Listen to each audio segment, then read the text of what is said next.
La culpabilité et la honte, deux sentiments qu'on peut ressentir plus fortement quand on vit avec une maladie chronique. Pourquoi les ressentons plus facilement? Que faire face à ces sentiments qui nous font quelquefois vivre des choses très désagréables? Comment faire face à ça? C'est ce dont on va parler dans cette vidéo.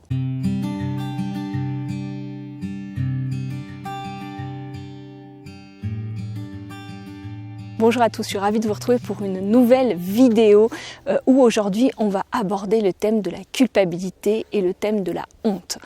Qu'est-ce que la culpabilité? Qu'est-ce que la honte? Pourquoi on peut en ressentir aussi souvent quand on vit avec une maladie chronique? Comment faire face à ça? Surtout, ce sont des thèmes que je vais aborder dans cette vidéo qui, comme vous pouvez le voir, est une vidéo du format de vous à moi puisque je me trouve dans la nature. Pour ceux qui ne me connaissent pas, je me présente, je m'appelle Aurore, je suis psychologue et dans cette chaîne Glyfactory, je vous partage tout un tas de ressources pour vous aider à mieux faire face à ce que vous vivez quand on vit avec une maladie chronique. Le format de vous à moi, c'est quoi? Ce sont des vidéos spontanées que j'enregistre sur un thème qui parle autant de mon expérience personnelle que de mes connaissances professionnelles en tant que psychologue, puisque moi aussi je vis avec des problèmes de santé et que du coup dans ces formats, je vous parle de manière beaucoup plus spontanée. Donc comme je dis d'habitude, vous prenez ce qui résonne et vous laissez ce qui ne résonne pas, c'est vraiment plus un partage. Donc dans cette vidéo, je vais vous donner des pistes bien sûr, mais comme je le dis d'habitude, n'hésitez pas à vous faire aider si ce que vous vivez est trop difficile et génère trop de souffrance en vous. Tout d'abord, je pense qu'il est important que je redéfinisse pour vous ce qu'est la culpabilité et ce qu'est la honte. Parce que je vous ai posé des questions sur Instagram. D'ailleurs, si vous ne me suivez pas, je vous mets le lien ici. Souvent, j'ai remarqué que beaucoup d'entre vous confondaient la culpabilité et la honte. C'est vrai qu'on peut l'utiliser de manière interchangeable dans le langage courant, sauf que ça recouvre pas du tout la même chose. Alors petit point, on va dire définition, puis après on passe sur le côté pratique. La culpabilité, comme le mot le dit, c'est de se sentir coupable. Et de se sentir coupable par rapport à quelque chose qu'on a fait ou qu'on n'a pas fait.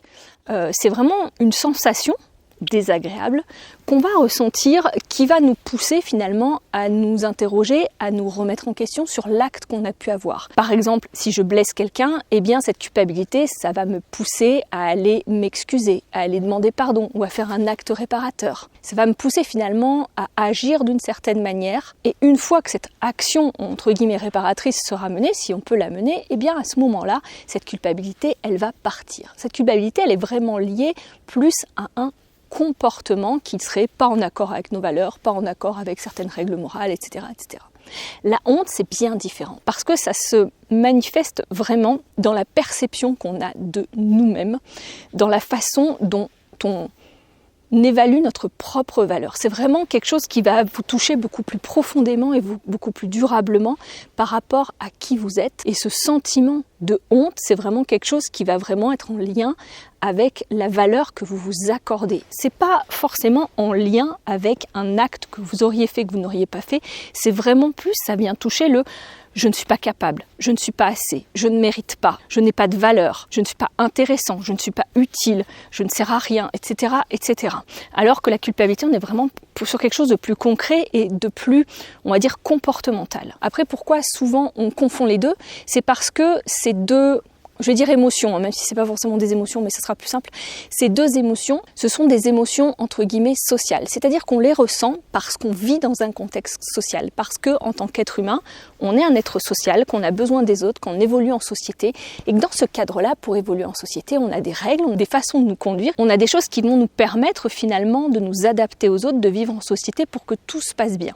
Et dans ce cadre-là, ces deux émotions entre guillemets, on va dire ces deux sentiments, moi je préfère, vont nous aider finalement à évoluer dans le cadre social dans lequel on évolue, dans l'environnement social, dans l'environnement culturel, à nous adapter. Ces deux sentiments-là, leur objectif, c'est, même si c'est pas forcément simple à entendre parce que c'est très désagréable à ressentir, initialement, comme toutes les émotions, comme beaucoup de nos sentiments, ça a un rôle adaptatif. Ça vient nous alerter finalement de quelque chose pour qu'on puisse changer notre comportement ou changer notre façon d'être. Donc changer notre comportement si c'est de la culpabilité et changer notre façon d'être si on est sur un sentiment de honte. Et pourquoi les changer? Pour pouvoir s'adapter au contexte dans lequel on évolue, pour pouvoir ne pas être rejeté, puisqu'en tant que, entre guillemets, animal social, on a besoin de se sentir appartenir à un groupe. Donc initialement, ces deux sentiments-là, ils ne sont pas à bannir, sauf qu'ils peuvent devenir problématiques quand ils durent dans le temps, quand ils génèrent beaucoup de souffrance et quand on ne peut pas forcément s'adapter et changer la façon dont on agit ou changer notre façon d'être. Quand on est limité dans notre marge de changement et du coup ce sentiment il va de plus en plus se manifester sans qu'on puisse finalement pourvoir aux besoins qui est derrière. Et c'est ce qui se passe potentiellement parce qu'il y a plein d'autres choses qui peuvent se passer et on en parlera tout à l'heure quand on vit avec une maladie chronique.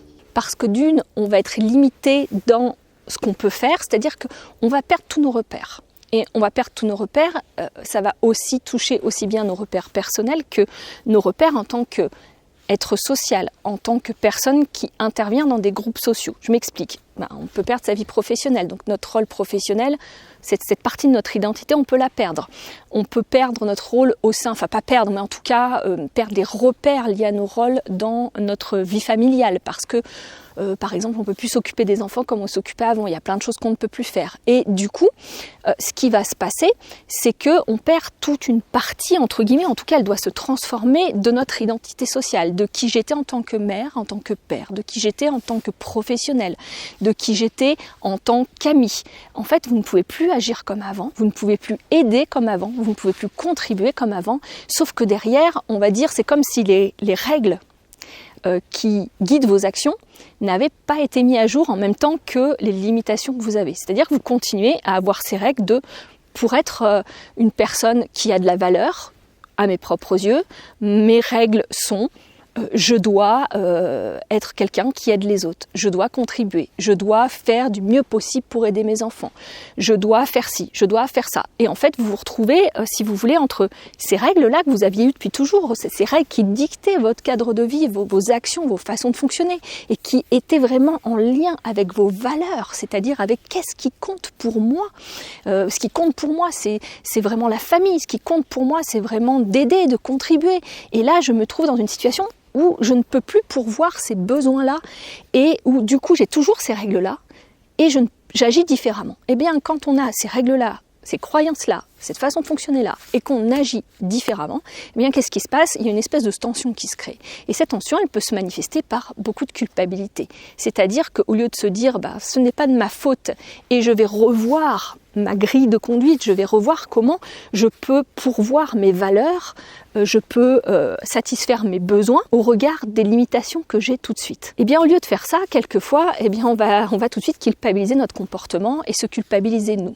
Et là où je vous disais que je voyais souvent des gens qui confondaient culpabilité et honte, c'est qu'au bout d'un moment, ces règles, elles sont tellement ancrées, elles font tellement partie de votre identité, de qui vous êtes depuis toujours, que du coup, eh bien, ça va toucher aussi votre identité personnelle et votre sentiment de vous-même et surtout votre estime de vous-même. Et une fois que ça commence à toucher l'estime de vous-même, eh bien là, c'est là où on peut ressentir énormément de honte. Alors même, je le dis bien, qu'il n'y a aucune raison d'avoir honte puisque on n'est pas responsable des limitations qui sont induites par la maladie. Si on pouvait faire autrement, on ferait autrement.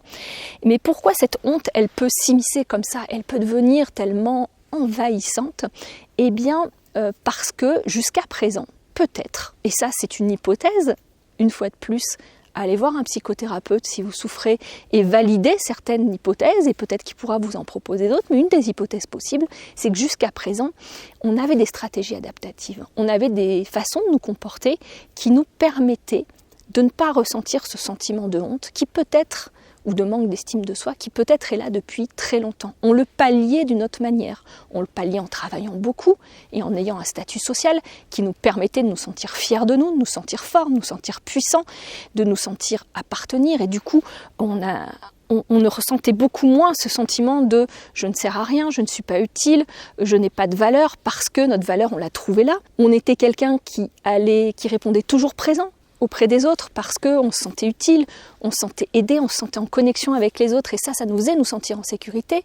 Et là, on se retrouve dans une situation où on ne peut plus répondre oui, on ne peut plus aider et du coup, on se sent énormément insécure dans toute cette situation où on se trouve finalement à devoir dire non à des amis, à ne pas pouvoir aider, à ne pas pouvoir contribuer. En fait, quelquefois, ça vient aussi toucher le fait que ces stratégies adaptatives, on ne peut plus les mettre en place, ça vient aussi toucher toutes nos insécurités.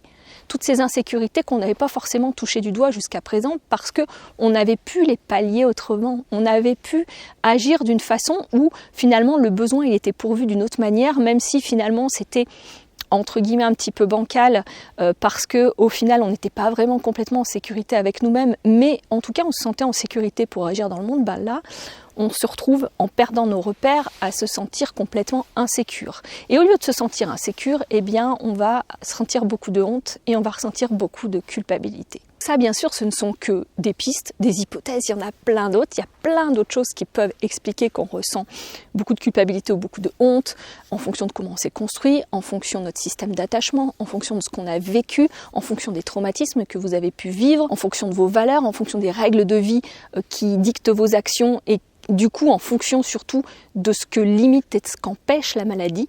Mais je vais quand même essayer de vous donner quelques pistes sur comment faire face à cette honte, à cette culpabilité qu'on peut ressentir, à ce sentiment qui, quand il devient vraiment beaucoup trop envahissant, finalement commence à définir toute notre vie. C'est-à-dire que du matin, on se sent coupable et on voit tout de suite tout ce qu'on ne peut plus faire. On a dans la tête toute la journée des pensées qui ne cessent de nous répéter en quoi on est nul, en quoi on n'est pas capable, en quoi maintenant on est bon à rien parce qu'on n'arrive plus du tout à faire ce qu'on faisait avant. Alors là, je vais dans l'extrême. J'espère pour vous que vous ne ressentez pas ça et que vous ne vous dites pas des choses aussi horribles. Mais c'est les retours que j'ai pu avoir. Donc je le partage avec vous et je sais, pour vivre moi-même avec des problèmes de santé, comment on peut, quelquefois dans ces situations, comment ces situations peuvent toucher des choses en nous, finalement qu'on n'avait pas été voir jusqu'à présent et où on devient très, très critique et extrêmement dur avec soi-même alors même qu'on vit déjà une situation difficile. Donc comment on fait face à ça ? Bon, je pense que vous ne serez pas surpris que je vous dise de surtout pas rester avec ça et d'aller vous faire aider, d'aller voir quelqu'un, d'aller dans un cadre sécure pour pouvoir poser les choses et voir comment pour vous pouvez justement faire face à ce sentiment-là et justement aller le voir, aller reconnecter avec lui et aller l'intégrer et aller fonctionner différemment face à lui. Là, je vous donne des pistes qui sont des principes généraux. Après, à vous de voir comment vous l'appliquez et comme toujours, je pense qu'il est mieux de l'appliquer quand on le fait en co-régulation avec quelqu'un qui peut finalement nous aider à réguler toutes nos émotions parce que il y a beaucoup de choses qui peuvent ressortir, on va en parler quand on va toucher ce sentiment de honte parce que je vais parler plus particulièrement de la honte, mais ce que je dis pour la honte vaut pour la culpabilité également. La première chose pour moi vraiment c'est de trouver le bon positionnement entre fuir cette émotion, ne pas vouloir la ressentir, ne pas la regarder ou alors être complètement absorbé par elle, ne voir plus que ça et faire que du coup on se sent totalement impuissant parce qu'elle prend toute la place, parce qu'elle prend toutes nos pensées, parce qu'elle prenne tous ces sentiments prennent toute notre énergie.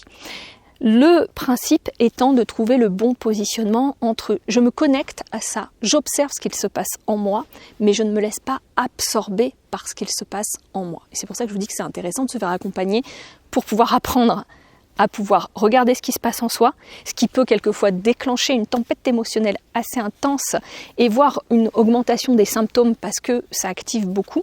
Donc c'est pour ça que c'est important de se faire accompagner sans justement rentrer dans l'histoire que va nous raconter toutes nos pensées, de nous dire qu'on est bon à rien, que ci, que ça, et puis où du coup on se fait emmener vers des terrains qui finalement ne vont pas nous aider à traiter ce sentiment et à nous aider à avancer et à nous aider à changer notre façon d'être par rapport à ce qu'on ressent.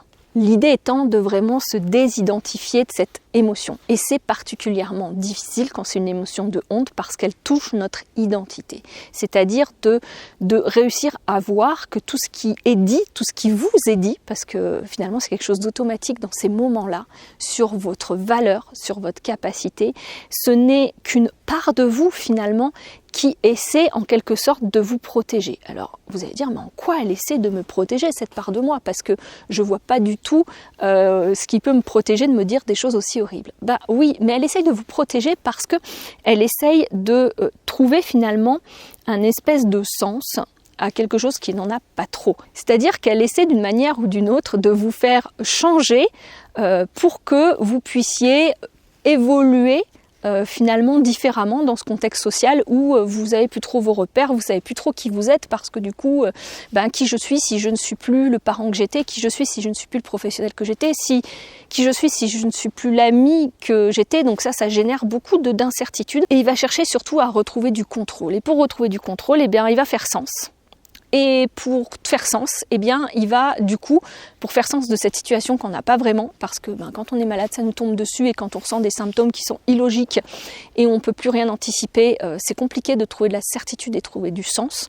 À ce moment-là, il va vous aider à faire sens en vous racontant des histoires sur vous-même, sur votre propre capacité, vos propres valeurs, parce que c'est quelque chose qui peut être sous votre contrôle, selon le cerveau. C'est-à-dire que je peux me changer, je peux agir différemment, je peux être une meilleure personne, etc., etc. Bon, au final, c'est une stratégie qui n'est pas du tout adaptative, qui est plutôt mal adaptative, parce qu'au final, notre marge de manœuvre sur ce qu'on peut faire et comment on peut agir est totalement limitée, voire inhibée quand on vit avec des problèmes de santé, puisque notre fenêtre de tolérance est réduite. Mais en tout cas, c'est déjà intéressant dans un premier temps de prendre conscience qu'il y a ce mécanisme et que c'est pas vous, qu'en fait, vous n'êtes pas sans valeur, que c'est une part de vous qui vous raconte cette histoire pour justement vous aider à mieux supporter cette situation. Et pourquoi cette part de vous, elle vous raconte cette histoire et elle est là pour vous protéger? C'est parce que c'est comme je disais tout à l'heure, une part de soi qui est peut-être là depuis très longtemps, mais qui jusqu'à présent ne se manifestait pas forcément parce que vous aviez trouvé un moyen d'être en sécurité. Et que là, vous êtes en insécurité totale, elle va émerger de nouveau. Et puis il y a aussi une autre chose, il y a plein d'autres choses, mais il y a aussi une autre chose qui me vient là, il y a le fait que quelquefois ce sentiment de honte, il recouvre d'autres sentiments qui pour le coup n'étaient pas acceptables ou acceptés. Vous êtes construit sur le fait que c'était pas acceptable ou accepté de vous mettre en colère, parce qu'à chaque fois que vous vous mettiez en colère, vos parents vous rejetaient, ou d'exprimer votre tristesse, parce qu'à chaque fois, ils vous jugeaient. Et quelquefois, ce sentiment de honte, il vient recouvrir cette grosse tristesse, cette grosse colère que vous ne pouvez pas exprimer, que vous ne pouvez même pas ressentir à l'âge adulte tellement ça a été inhibé depuis que vous êtes enfant. Et le besoin finalement, il n'est pas forcément de valider qui vous êtes et de valider que vous êtes quelqu'un qui a de la valeur, qui peut être le besoin lié à la honte, mais le besoin, il va être de pouvoir accueillir cette étape de deuil que vous devez faire quand vous vivez avec une maladie chronique de qui vous étiez avant, ou le besoin de poser vos limites parce que vous ressentez beaucoup de colère et que jusqu'à présent vous n'êtes jamais autorisé à ressentir vos limites. Donc ça c'est vraiment relié au deuxième point. Le deuxième point que je souhaitais aborder avec vous, c'est vraiment de quand vous vous connectez à cette émotion, et c'est pour ça qu'il faut s'y connecter, et trouver un moyen de s'y connecter en sécurité, je le répète bien, voir quel est le besoin derrière. Parce qu'on pourrait se dire, oui, j'ai honte, donc le besoin, c'est que je me sente quelqu'un de valeur. Donc je vais essayer à tout prix de me faire rassurer autour de moi pour sentir que j'ai de la valeur, pour plus ressentir ce truc hyper désagréable que je ressens de culpabilité et de honte. Mais quelquefois, le besoin, en fait, il n'est pas celui-ci. Et comment on définit son besoin? En se connectant à sa sensation. Et en se demandant déjà, est-ce que je ressens de la honte? Est-ce que c'est plutôt la honte, la culpabilité? Donc est-ce que c'est plus sur moi? Est-ce que c'est plus par rapport à un acte? Dans quelle situation ça s'active? Qu'est-ce qui me déclenche vraiment? Qu'est-ce que je fais en général face à ça? L'idée, ça peut être de prendre un papier-crayon et de noter un petit peu les récurrences que vous retrouvez, de voir si à chaque fois, ça correspond au même besoin, c'est-à-dire est-ce que c'est toujours le même contexte qui va m'apaiser, me permettre de sortir de cette émotion? Est-ce que dans ces moments-là, j'ai juste besoin d'être vu, entendu, compris, validé par l'autre, donc j'ai vraiment besoin de contact ou de connexion? Ou est-ce que j'ai besoin d'être seule? Ou est-ce que j'ai besoin dans ces moments-là de me sentir vraiment appartenir à un groupe social? Ou est-ce que j'ai besoin, qu'est-ce qu'on pourrait avoir besoin? De poser mes limites, on en a parlé tout à l'heure, ou de prendre un moment pour pleurer, pour faire le deuil de ce que je suis en train de vivre parce que c'est difficile et que j'ai besoin de processer cette émotion-là? Ou alors est-ce que c'est quelque chose qui est tellement automatisé chez moi de ressentir de la honte dès qu'il se passe quoi que ce soit et de me blâmer directement, même quand ça n'a aucun lien avec moi ou avec ce que j'ai fait, que finalement cette honte c'est plus un indicateur que je suis en train de sortir de ma fenêtre de tolérance parce que c'est un schéma que j'active automatiquement. Enfin voilà, l'idée c'est vraiment de pouvoir vous connecter avec et dans un deuxième temps d'investiguer, de questionner ce que vous ressentez, de pouvoir le ressentir, le questionner et de mieux le comprendre déjà, pour pouvoir comprendre quel est le besoin derrière et comment je peux m'accompagner face à ce besoin, comment je peux processer cette émotion-là. Parce qu'en fonction de ce qu'il y a derrière, en fait, ce que vous ressentez, on ne va pas du tout le traiter de la même manière, on ne va pas du tout faire la même chose, parce que ce sentiment, il peut avoir une utilité, une fonction totalement différente d'une personne à l'autre. D'où le fait qu'on ne peut pas donner des conseils spécifiques, on peut donner que des grands principes sur comment fonctionner face à ça, et à vous de voir ce qui se passe en vous, quand vous vous connectez à cette émotion. Et comme j'ai dit tout à l'heure, quelquefois ça peut être très activant de s'y connecter, et c'est bien aussi d'être guidé par quelqu'un d'extérieur, parce que il va souvent se passer le même narratif et la même façon d'interpréter la situation, et c'est bien de pouvoir être en contact avec quelqu'un d'autre qui peut vous donner d'autres pistes auxquelles vous n'avez pas forcément pensé. Alors qu'est-ce que, dans ces grands principes, qu'est-ce qu'un thérapeute peut vous amener à faire face à ce sentiment, et comment il va travailler avec ça? Chaque thérapeute va travailler de manière différente, mais moi je pense qu'il y a déjà 3 axes qui sont vraiment intéressants pour pouvoir finalement faire face à ce sentiment et pouvoir le transformer en autre chose. C'est vraiment de faire un travail sur l'identité. Parce que je vous renvoie à la vidéo, je crois que je la mettrai là.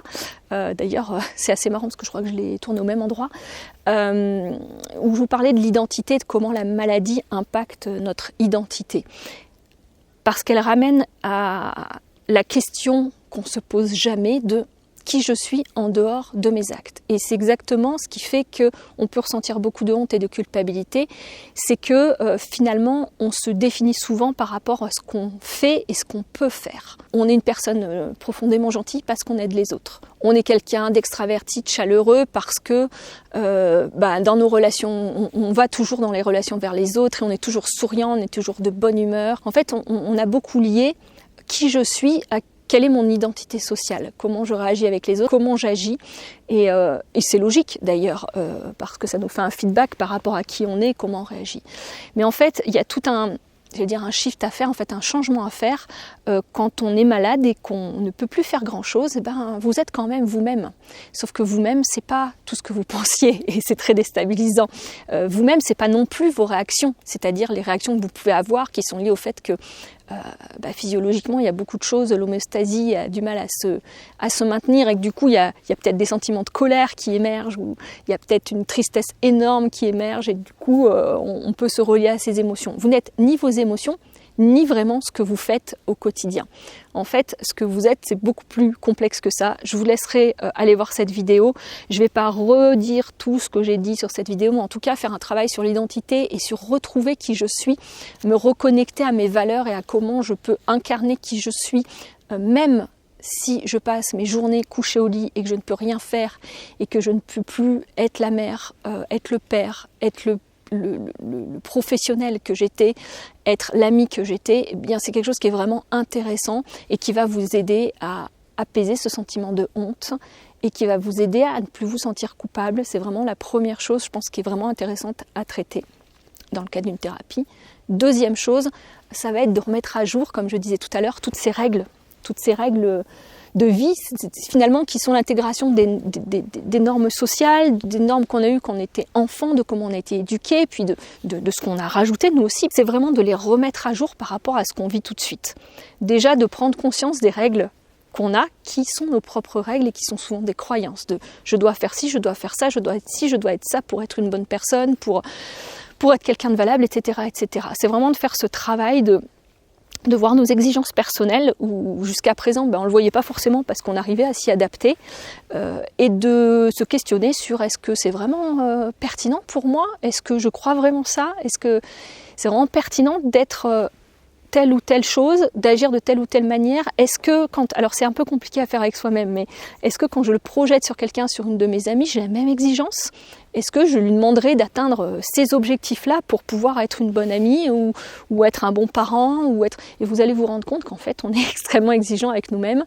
Et le principe étant d'ériger de nouvelles règles. Et là, je ne vous parle pas de développement personnel où on prend de nouvelles croyances et puis hop, on se dit que c'est nos croyances et que maintenant c'est bon, on va agir de telle manière et puis on ne ressentira plus de honte. C'est beaucoup plus compliqué que ça, c'est un travail beaucoup plus en profondeur, c'est un travail aussi d'acceptation, comme je vous disais tout à l'heure, de toutes ces parts de nous identitaires, de toutes ces mémoires en nous qui font qu'on agit comme ça et que c'est devenu un automatisme.